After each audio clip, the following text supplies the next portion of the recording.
Hello, and welcome to Writers Group Therapy. I'm Tom. And I'm Roshni. We're writers helping writers with whatever writing ailments you might have. Whether it's related to your craft or your career, we can help. Are you ready for your session? The doctors are in.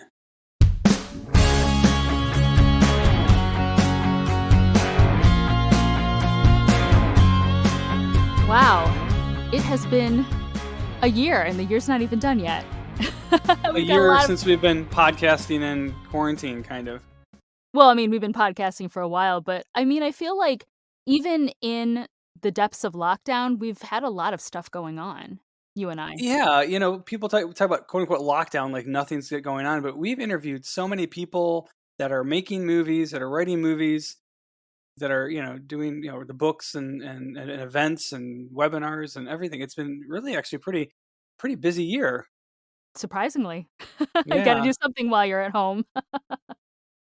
Man, and while all of this is happening, very quietly on the scene, your game has launched. We've talked about your word game over the past year or so, but now it's actually available. Yes, Wordcursion is available on Android, soon on iOS. Yeah, Wordcursion. It's exciting. It's out there. I haven't really done the full blitz of marketing yet because we're just kind of tying up loose ends and getting the Apple version out. But it's being played all over the world by people now. So we've actually never really talked about your game on podcast. And I feel like I know so much about it because I've talked about it with you all the time. But so why did you decide to create a video game, and why this particular type of game? I know you were kind of focusing on maybe doing, animation or a tie-in with, an animated project. So what happened? Yeah. Well, that's what happened. There was an animated, actually, it started off as a game. I had a game idea, and this was back in 2000, I want to say 2009, 2010. And it was that's when I had my first game idea. And it was a CGI kind of open world game, where you have massive adventures and things. And obviously that's a really big project to do as your first game out. So I kind of came up with the idea, kind of wrote it out and kind of shelved it for a long, long time. And then I played a lot of Words with Friends with some friends of mine. I call it Words with Frenemies. Frenemies, Words with, yeah. And I don't know about you, but I really started to get bored with it. But I kept playing it because I have this one or two friends that we kind of chat through it. So it's kind of a social thing. But I just got kind of really bored with it. And I was like, God, can we come up with something more exciting that we could play? And that's where the idea for Wordcursion came up. It's basically trying to create an exciting word game, something that's challenging, that's dynamic, that kind of incorporates a lot of cool strategy games that, I grew up with, like Scrabble and Risk and Boggle and Stratego, Othello, all these games that take a lot of word and strategy and kind of blended them all together in kind of a game smoothie of strategy and word games. And it kind of became Wordcursion. And it's been 2 or 3 years now that I've been working on it. And even you and a bunch of people came over to prototype test a version of it that I made physically. I made physical little tiles and everything. And it's been a great process. Yeah. You guys had a lot of good feedback. You really helped shape the game, how it changed from that point to the digital point.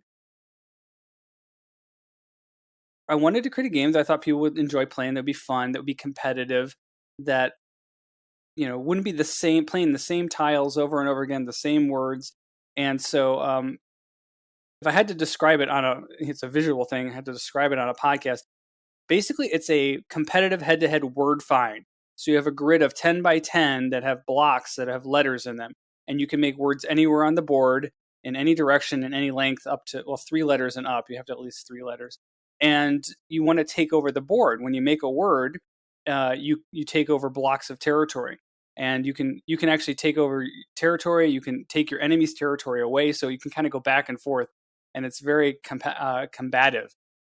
And so it's been really exciting to see how it's evolved. And so far, the response has been great. It's just been a limited launch for so far, but we just recently launched it open all over the world on Android. It's on Google Play. Of course, we'll put the link in the show notes. And eventually, and hopefully very near soon, it will be out on Apple iOS. It better be, or I can't play it. Yeah, that's why I haven't really pushed the marketing launch yet, is because it's really a social game. You really have to play against people in this version. So I want it to be available on all the platforms because otherwise, it'd be like, oh, I want to play this game with you, and you'd be like, oh, I can't because I'm on an iPhone. I want it to be, yeah, it really needs to be launched fully.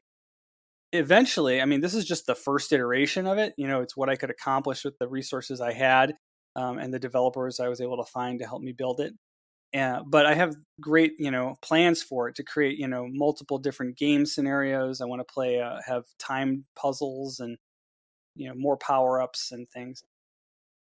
So it's really just a stepping off point. So hopefully we'll get a nice, solid launch and then be able to continue developing it, for years to come and putting lots of cool features into it. I want it to be my goal for it. Really, my goal is to have it become like an e-sport for the Scrabble crowd. Something Mhm. really visually competitive where you can play online. I'd love to do. I always wanted to launch it at E3, which is the big entertainment electronic expo in LA, and that got put on hold, of course, because of the pandemic. But I always wanted to do it like a live, like battle, like royale in of the game in person, so people could see the game being played on a stage with like really good competitors. And so that was kind of my dream to launch it, but it's going to be a little lower key launch than that. That's cool. Hmm. I was gonna say, 2 years, I feel like that's actually a really short lead time for game development. I mean, at least most games I've heard of take, like, 5, 10 years. Well, it's a very simple game. When you look at the board and you look at the controls, it's a very simple game. I mean, there's programming behind it, obviously, that is more complex. It doesn't have, lots of characters. It doesn't have different environments and worlds and battles and things like, there's no weapons or swords or upgrading or any of that kind of stuff. It's just making words out of letters and being creative in how you do that. It actually took longer than it should have. It originally was supposed to. The first developer I hired said it would take 3 months, and after harassing him for a year, he didn't really finish it. He never got really polished, and I had to find another developer to take it over, Mhm. basically start it over. And that guy did a great job and did get it done in about 3 months. And then we had testing and fixes, and then some delays for other reasons. Facebook in general is kind of tricky to get approved with. Yeah, it's been a learning experience. Let's put it that way. It sounds like it should be easier, and then some on some sides you think it should take longer, but I was actually really impressed with how fast it was put together by my current development team. They did a great job.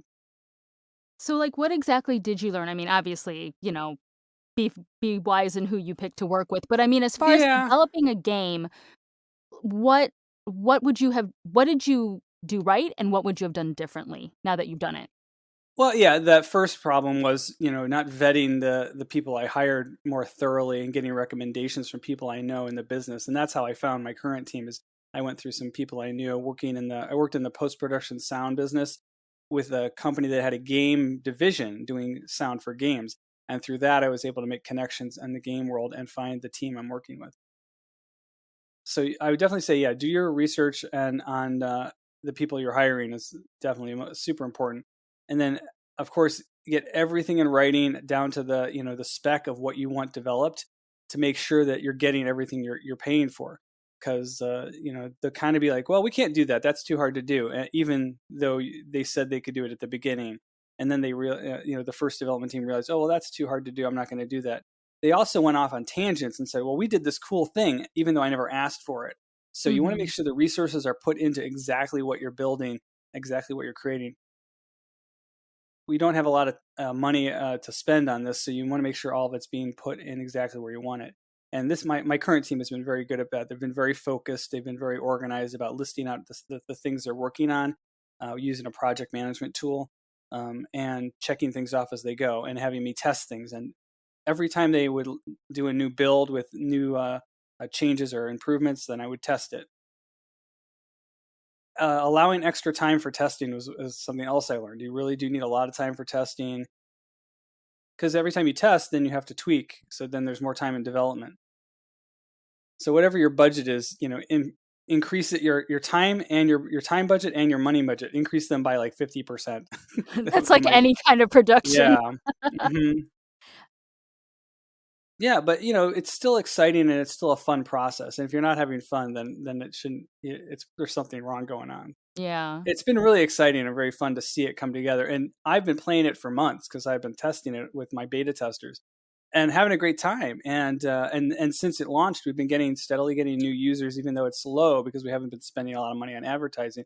But Mhm. people are signing up all the time and they keep playing. I've got some people on there I don't know. They're random competitors that I get matched up to. And we play, and one of us wins, and then we play again. And so they're still enjoying the game. They keep playing it, which is great. Ooh, is your username like, do they know that you're the The creator? creator? I don't think so. Someday I may announce that, but I That'd actually be have 2 fun. accounts because I have an account on an Android phone I have for testing, and I have an account on my iPad and iPhone for testing, and sometimes I Mhm. have dummy accounts I use for testing as well. So I'm multiple people on there. So you could be playing if you're playing it with, some random person you don't know, it could be me.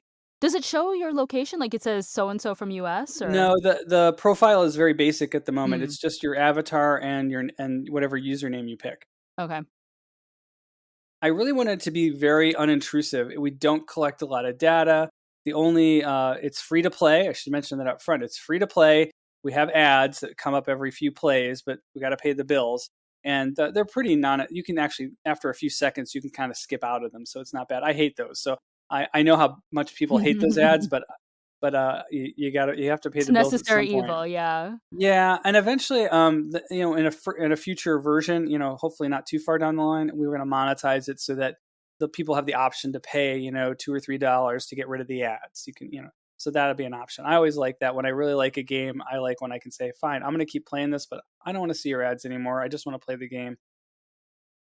And eventually, there'll be new features and stuff to make that really worthwhile. Was your development team like I mean, obviously, by the time you went to the second one, you already had it figured out, but was your development team ever really part of it as far as, I mean, I'm just wondering because a game is such an involved thing, how do you know you even have a good idea on your hands? Well, I knew I had a good idea on my hands when I had a bunch of developers all want to. My first round, I had to interview like half a dozen different developers, and they all really Mhm. liked the idea. Of course, we signed non-disclosure agreements and everything to do that, but Yeah. everyone liked it. They really wanted to work on it. Oh, good. Oh yeah, people really thought it was a great idea. It was one of those head slappers. Why didn't I think of that idea kind of thing? So I knew it was a good idea from the beginning. And we've already had one publisher express interest in the game, and we're talking to another publisher in Europe about the game. The fact that people are willing to look at it as far as taking it onto their platform of where they have millions of users would be fantastic. That would be a huge boost to the game instead of having to do it all on my own.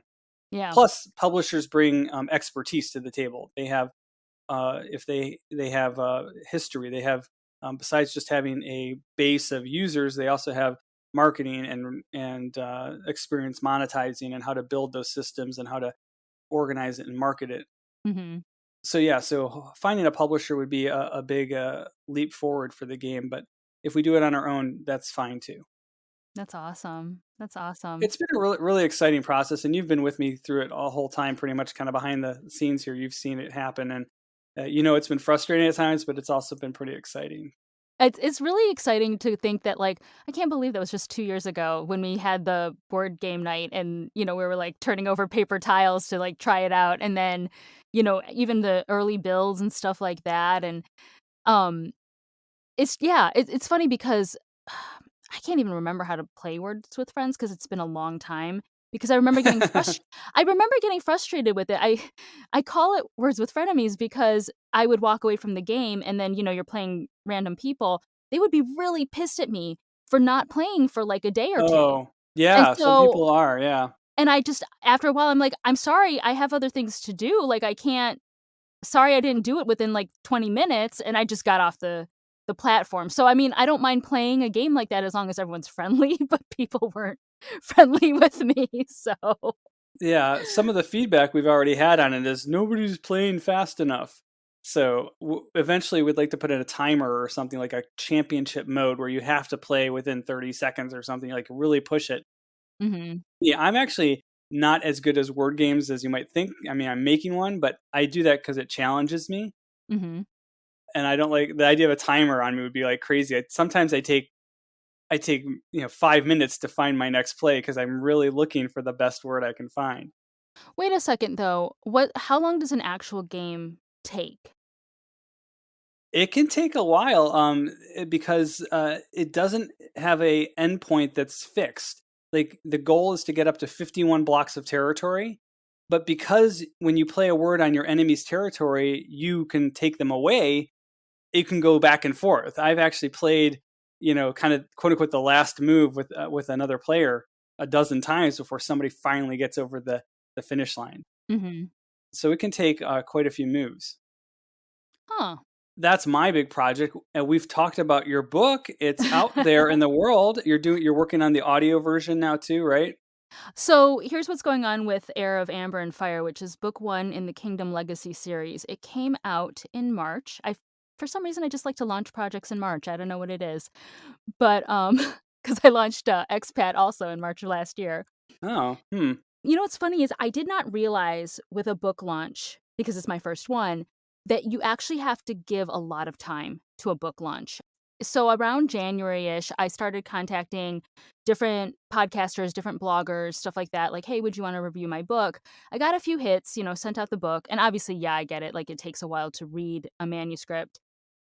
But Yeah, when I started doing the research again, and I think because I'm used to the film world, right? You don't contact people until like a month or two before the film comes out.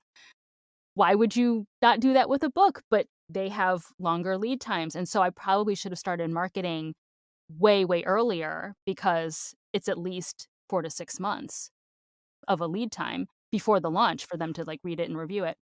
So it's a little slow going. I learned a lot with this one, and also I think I just need to have a little bit more of a catalog out there, so I'm working on book 2. As far as the audio version goes, I was working on it. However, I've just been swamped with other projects, like basically the day job stuff. So I'm doing a lot of audiobook narration, but it's not for my not audiobook. your book. Oh, okay. So I think after I finish up a couple projects, if there's nothing on the docket, then I will be able to finally focus on it and, Yeah. get book 1 audiobook wise done. With my game, I had people who have been in the business for years helping me. You kind of did it all on your own. Did you have any like mentors in audiobooks that, or not audiobooks, but in writing prose and novels and fantasy, young adult fiction, and marketing it to You help mean you? publishing? Publishing, that's what it's What's called. what's the word? Did you Yeah, have yeah, did you have help there? not really because I any kind of, like, quote unquote mentorship I've picked up has been just like conversations with friends. Like, actually, Tim, who we had on our podcast a couple weeks ago, he was great. He's an indie author, the horror novelist. So we've discussed, a few things back and forth as far as like self-publishing. Anything else has just been stuff I've either like Googled myself or stuff I've picked up as I've worked with indie authors and just kind of observed like what they do.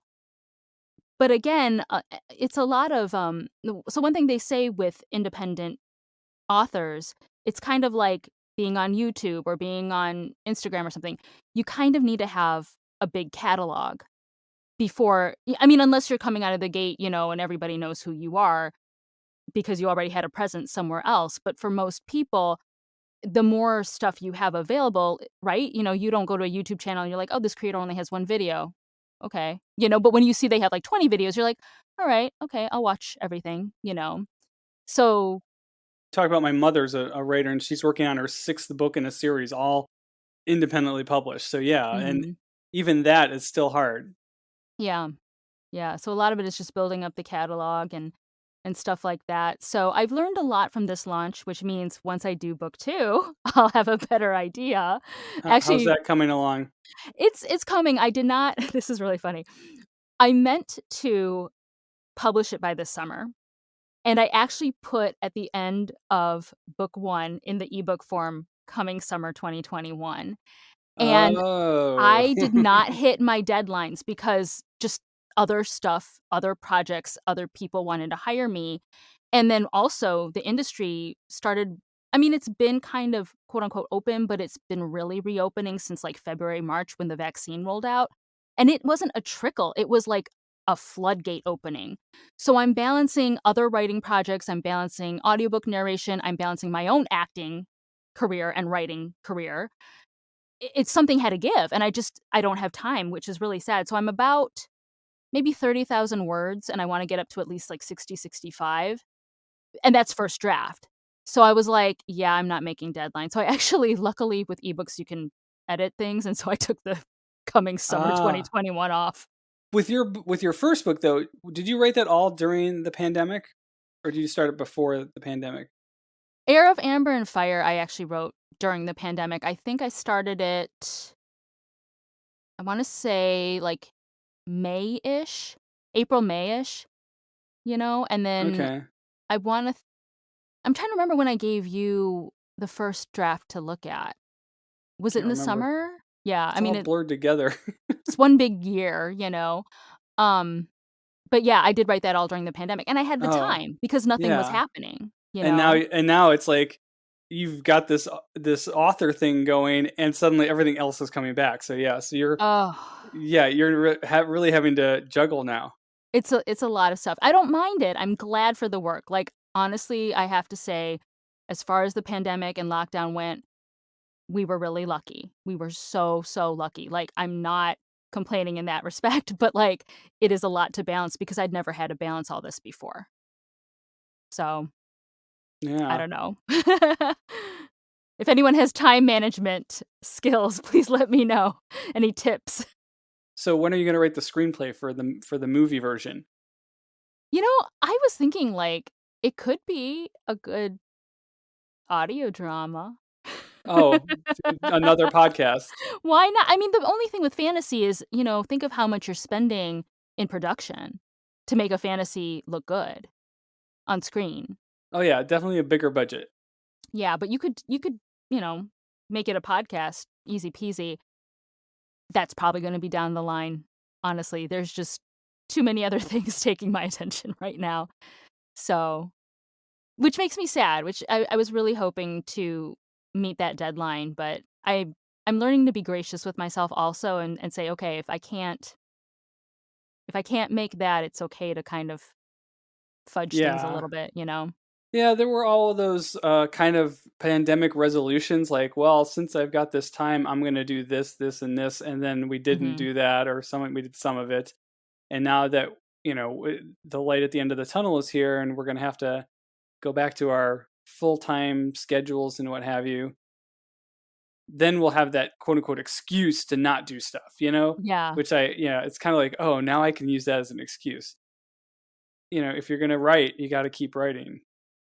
I will say with the novel writing, I mean, obviously any writing in general, but it's really hard I kind of feel like if I was gonna do this again, that I should just block off a month and, like, not see anybody. So I've been working on this novel since January, and it's really hard when you put it down for a few days and you come back to it, because then you're like, "Oh, yeah, okay." So it's kind of one of those, I feel like I would be better served to just take a month off of life and go hole up in a cabin and just hammer it out. Yeah, we had some members of the writers group had done some of those weekend writing marathon kind of things, wasn't it? I know a lot of people do that NaNoWriMo thing in Ah, November. yeah, it's one of Yeah, those things. Yeah, where yeah. you basically try to crank something out in a few days I versus mean, a you month. can do it. You can totally do it. I will still admit I am a pantser. I am not an outliner. And so my characters are getting into all sorts of weird stuff right now. But it's okay. It's fine. And when I send it to you for editing, you're going to be like, "Eh?" It'll be great. Trust me, you'll love it. Cool. Well, people can get your book now. So if they're looking for some summer reading, where can they find it? Oh, yeah, you know what? So it is available on Amazon and Barnes& and Noble and pretty much anywhere you buy, like, Apple Books, anywhere you buy ebooks, and this is exciting, the print version is now available. Ooh, So oh, I've didn't know about that. That's the first time I heard Yeah. about that. Yeah, so the Cool. ebook launched in March, but the company I'm going through didn't have a print option, and now they do. So it should be, well, by the time this airs, it should be available. It's in the, like, still printing it out phase, but yeah, so if you're on Amazon or Barnes& Noble or wherever, there's definitely the ebook option, and very soon there will be the print option. So I'm excited about For that. those of you who want the classic version. It's surprising how many people have said, "Oh, I don't wanna read it on an ebook reader," or "I don't have one." And I'm like, Really? "Really? I thought everybody." But no, it's Huh. surprising how many. Yeah. Well, as your And friend, I would want a hard copy version so I could get it autographed. ooh, well, that could definitely be in the cards. And here's another thing, guys. If you don't wanna buy it, just request that your local library gets the ebook or print version. That would actually mean a lot. So if you don't wanna buy it outright, ask your local library to download it for ebook or buy a printed copy for their library. Excellent. Yeah. Yeah. Heir of Amber and Cool. Fire on Amazon.com or Barnes& and Noble or wherever. Mhm. But we'll put that, and we'll put Wordcursion also in the show notes. Sounds like a plan. Yeah. So that's what we've been working on and what we will be working on as we take a little hiatus for the summer. Yes, I'm gonna do a little traveling for a few weeks and be launching my game, so I'll be pretty busy with that. And I don't know what I'll be doing. Maybe traveling. We're still not quite sure yet. We got a couple things that we're thinking about doing this summer. So we are taking a break, and we will see you guys in the fall. You can catch And up on all our great recent interviews and episodes if you've missed any. yeah, There's still plenty of stuff to listen to. as always, thank you so much for listening and for your comments. And yeah, we'll see you guys in a few months.